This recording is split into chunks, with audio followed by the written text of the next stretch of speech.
Pues señor Michavila, sabe que estas últimas horas ha habido una polémica política a cuenta del barómetro del CIS, esas preguntas que hablaban de bulos, de críticas al gobierno, de los partidos de la oposición. Bueno, usted es un profesional del sector, me gustaría preguntarle, ¿para usted el enunciado de esas preguntas del CIS era tendencioso? Bueno, vamos a ver, es que no nos pueden decir a los que venimos alertando muchísimo tiempo de la manipulación sistemática del señor Tezanos al frente del CIS, no nos pueden decir que no lo hubiéramos avisado. Y el día de mañana, cuando descubramos los cambios sociales y electorales que va a haber en todos los países y de forma muy acusada en España, que nadie diga que no avisamos. Estamos avisando que es imposible que con tantos fallecidos, que con tantos trabajadores que van a perder su empleo, tantísimos ERTEs, tantas empresas que van a cerrar y toda la población confinada, que no va a haber cambios sociales. El que no lo quiera ver es su problema, pero los institutos que estamos midiendo, más o menos estamos midiendo lo mismo, va evolucionando todo mucho, va cambiando muchísimo y claramente, o sea, la encuesta del señor Tezanos, que no del CIS, del señor Tezanos, es una manipulación de arriba abajo. Yo le llamo, no es una encuesta, es una antiencuesta. Y es una desgracia, porque cuando más necesitábamos tener un centro público del que todos los sociólogos estábamos orgullosísimos y colaborábamos y cooperábamos, es cuando precisamente lo tenemos privatizado al servicio de un único partido político. Y esto es una desgracia, porque si en algún momento nuestro gobierno de la nación necesita información veraz para poder tomar decisiones también de tipo sociológico para ver el sentimiento de la población, es ahora mismo. Y sin embargo es que las mismas preguntas, el mismo estimación de voto, es que hasta en la nota metodológica de la última página, cada uno de los párrafos contiene dos falsedades que se pueden documentar perfectamente. Y es que además no nos pueden decir que no hayamos avisado. O sea, yo cuando en las elecciones últimas de noviembre dije que la predicción del señor Tezanos, que ojo, no de los técnicos del CIS, porque lo primero que hizo fue apartar precisamente a los expertos de esa casa. Si es que recordar que las primeras elecciones de Andalucía, en la propia nota metodológica decía que como eran las primeras elecciones, había que probar un nuevo método de estimación. Se fue en 16 puntos en algunos partidos.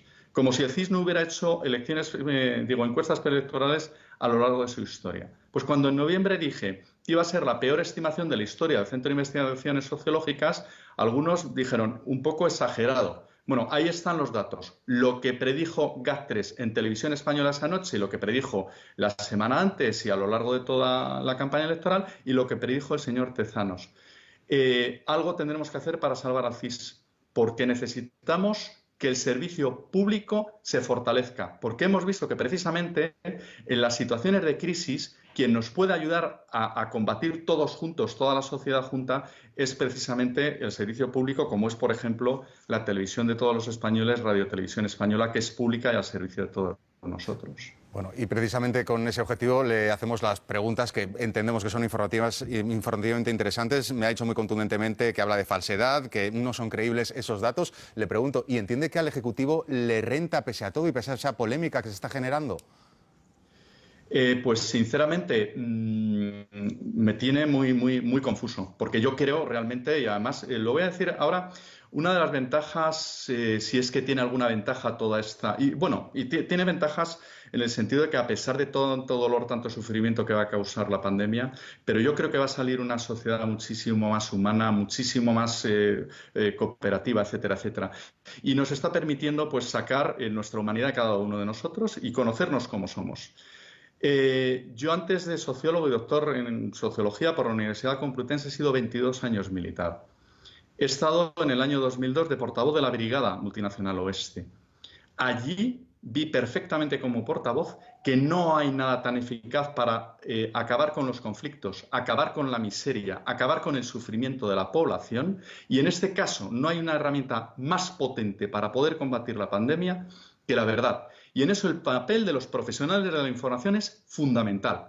Por eso que hay una pregunta en el CIS que dé a entender que la población española lo que está buscando es la censura, es de una gravedad tan grande y encima pagado con nuestros impuestos que si el señor Tezanos no ha presentado todavía su dimisión, debería hacerlo en cuanto termine el estado de alarma. Y si no, todos los profesionales deberíamos de pedírselo, que ponga su puesto a disposición para que vuelvan a ser los técnicos del CIS o algún catedrático en ejercicio, porque es que, recordemos también, para que el señor Tezanos esté al frente del CIS como presidente es que el gobierno no ha encontrado en ejercicio ningún funcionario que pudiera ejercer esas funciones.